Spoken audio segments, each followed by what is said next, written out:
The Warriors are heading to Vancouver for their first preseason game coming up Saturday night against the Toronto Raptors. This is Warriors training camp fueled by Gatorade. I'm Lawrence Scott, and our featured guest today is Warriors guard Ian Clark, who talks about camp and the preseason. For me, it's just about being comfortable, being able to be in a new role this year, playing with different guys that I played in with Spurs last year, especially in the playoffs. And I want to build off what I did, being able to knock down shots, be a hassle defensively, and being able to be that spark off the bench consistently. How do the coaches make training camp a educational opportunity? What are some of the things that they do here for the players to kind of help not just build your game, but also build a team mentality? They break everything down.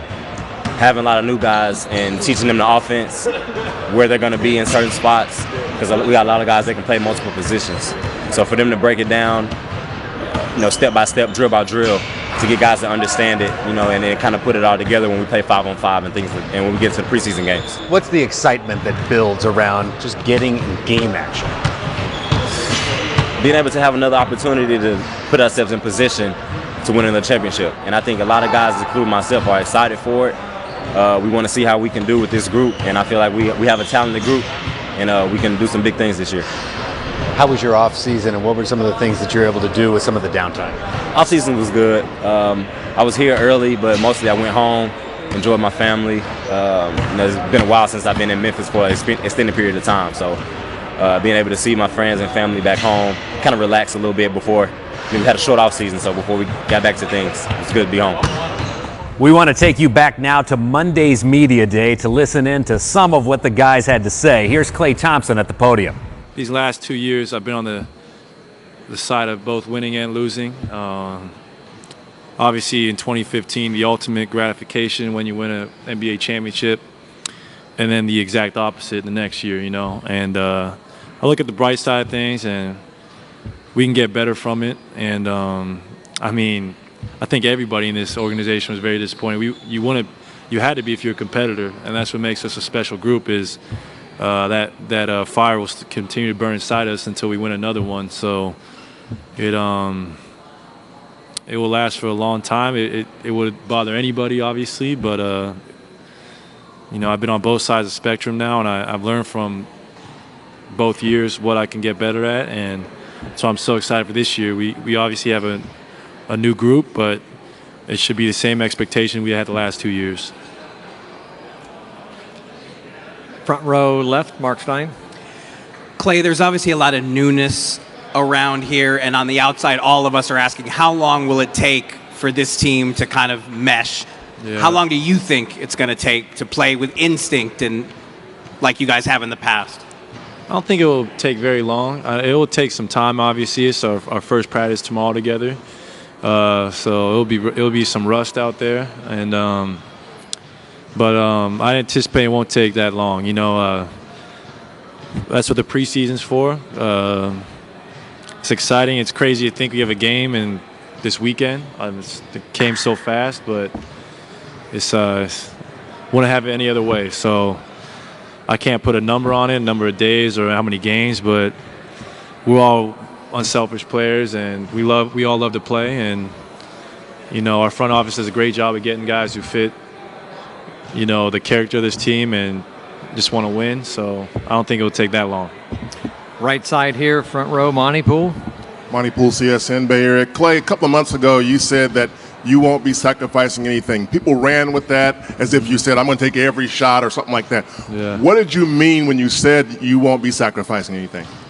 Well, when you acquire the talent we did this offseason, I don't think that's a sacrifice at all. I think that puts us in an amazing position to do things that have never been done here and do it for a long, extended period of time. So that's what I meant by that is, I'm not talking about points per game or minutes or shots. I'm really not sacrificing anything, because you don't sacrifice when you acquire a player like Kevin Durant and get vets like David West and Zaza Pachulia.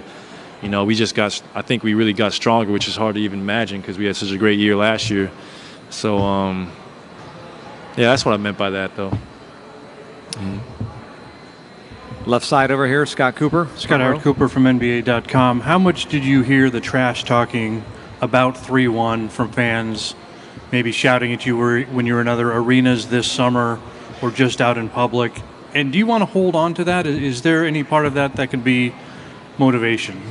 Oh, it's definitely motivation. You know, you got to learn how to close out a series. I mean, I've been on the exact opposite of both spectrums again. You know, up 3-1 and down 3-1, and I've seen, you know, winning, coming back, and losing it. So you don't hear that much in person, but obviously on social media a lot. And the only way to, you know, silence the doubters and those people who talk trash to go out there and win and, you know, have fun while doing it. So you can't really hold on to the past that much, especially it's a new year. You just got to look forward, and we got such an amazing opportunity in front of us. Can't look until May and June. You just got to look forward to practice tomorrow. So it's a long ways away, but that's where we want to be.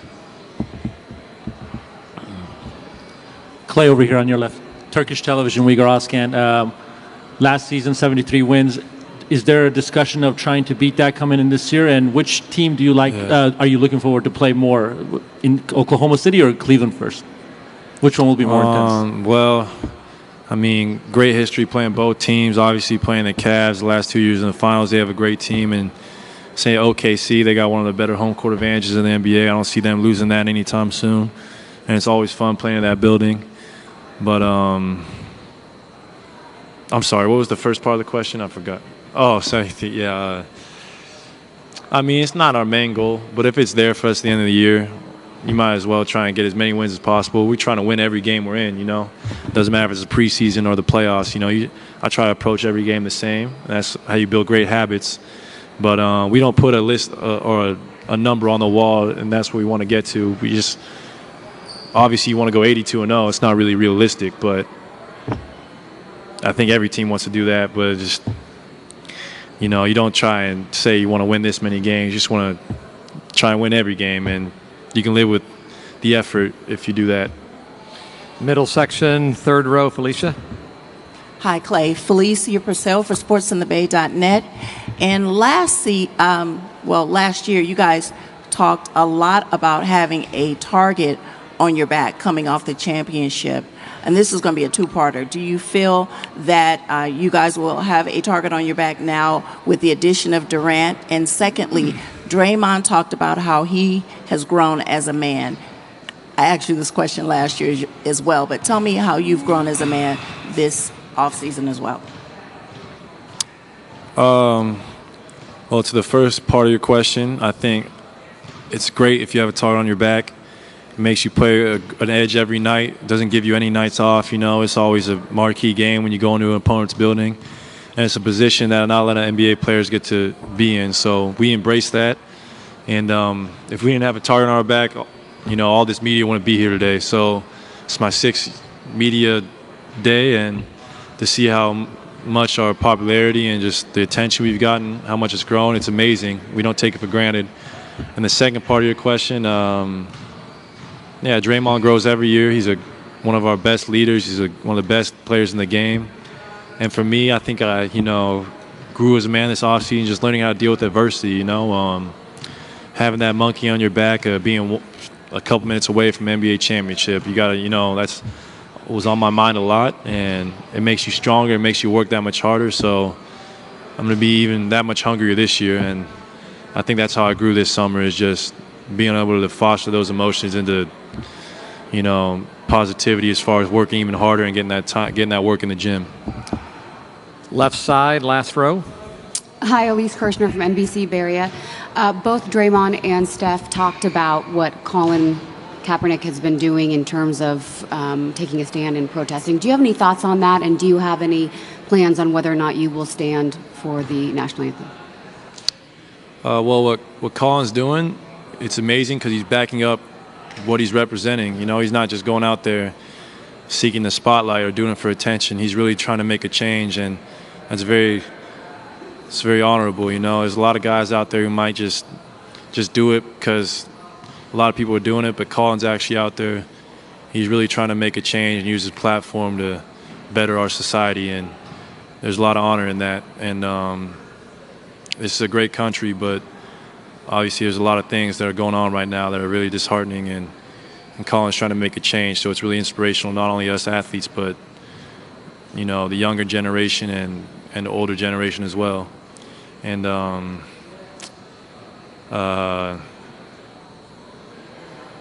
to your second part of your question, after being around playing with Team USA and being around the military and seeing how much we mean to them, and when you're standing for your flag, I think that means a lot as well. So I'm all about a peaceful protest. I'm all about affirmative action. But I'm not sure what I'm going to do, but I do enjoy standing for the flag, because I know there's a lot of opportunity in this country, especially basketball's taking me a lot of places around the world, and going to Brazil this summer was really eye-opening, and it was a great experience. And yeah, that's it. Great. Middle section, third row. Daniel. Clay.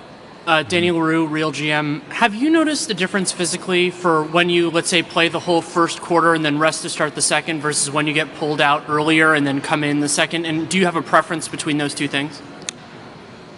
I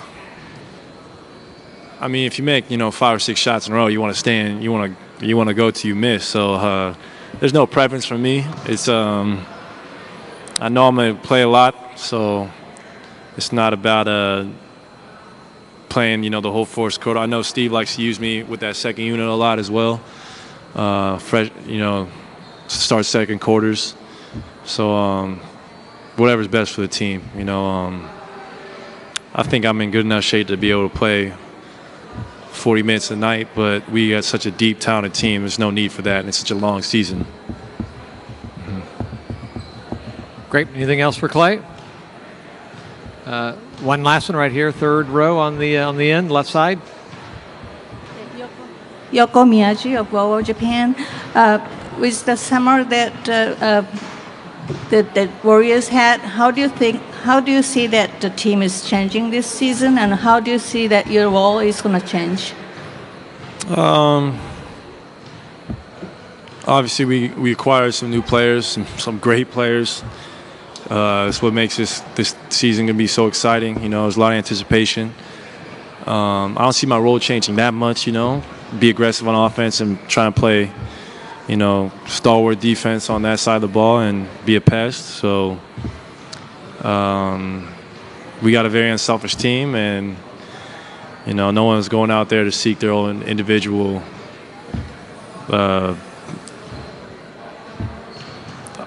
no one's going out there to get their own. We're all going to do this together, and that's what it takes to get another trophy.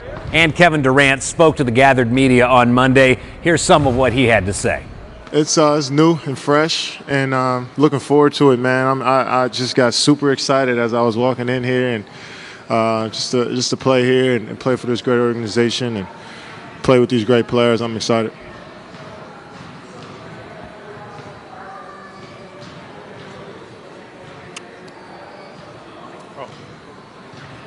Monty Poole, CSN, Bay Area. Kevin, how familiar, first of all, welcome to the Bay Area. Thank you. Officially. And how familiar are you with the area, and how much of that, I think you touched on this before, how much of that was a part of your reason for coming here beyond basketball? I don't know much about the area, but I think that's one of the cool things about it, just being able to explore, all parts of the Bay Area. And I wouldn't say it played a huge part in why I came here. I think more so the people, the players and the organization is the reason why I chose to come. Second row, Al. Kevin, right here in the middle. Al Sarasovic, San Francisco Chronicle. Welcome. Thank you. The scope of today's Media Day, I mean, what's your impressions of that? How does this compare to Media Day in Oklahoma City? And what does this tell you about what you've gotten yourself into here? It's been just about the same, to be honest. Doing the same things and same coverage. So, yeah, like I said, I'm excited to be here, excited to move forward and go out here and be the best basketball player I can be. Second row, right side. Michael Robertson, African American Athlete Network. So, Kevin, it's a two-parter. Back in 2010, when LeBron did this move, there's some backlash towards him, and you had a little bit this summer. Do you regret some of the comments you made, kind of pointed towards him? Now that you've gone through it, and then the second part would be planning the Olympics is basically you had to win it all. So do you think that prepares you for playing for the Warriors this year? For the first part of your question, 6 years ago, that was 6 years ago. Everybody changes in 6 years. It's just part of growth. Opinions change, experiences change. So yeah, I don't regret what I said. I'm not going to change what I said. But I am here now, and it is. It was a long time ago. But for the most part, in the Olympics, the pressure is on you to win it. But when you're around good people, when you're around a group of guys that don't really worry about the outside noise, it makes everything easier. Second row, middle. Yeah, Kevin, Jason Applebaum, KTVU, Fox 2 here in Oakland. How much did the Warriors sales pitch to you go into your decision making? And if they had won the title, because I know that one of their things was we need you to win the title. Had they won the title, do you think you'd be here? They didn't, so I don't even want to talk about it. But the sales pitch was great. I wouldn't even call it a sales pitch. It was they came in and they were real and they were open and honest about who they were, and it drew me towards them. And here I am. Middle section, second row. Kevin, John Branchman, New York Times, here in the middle. Similar question off that. Those sales pitches that all these teams come in and do for a guy like you, truly how important are they? Don't you already kind of have a sense of what these teams are all about and how badly they want you and how much money they're willing to give you? Does it really matter that they come to your door, basically?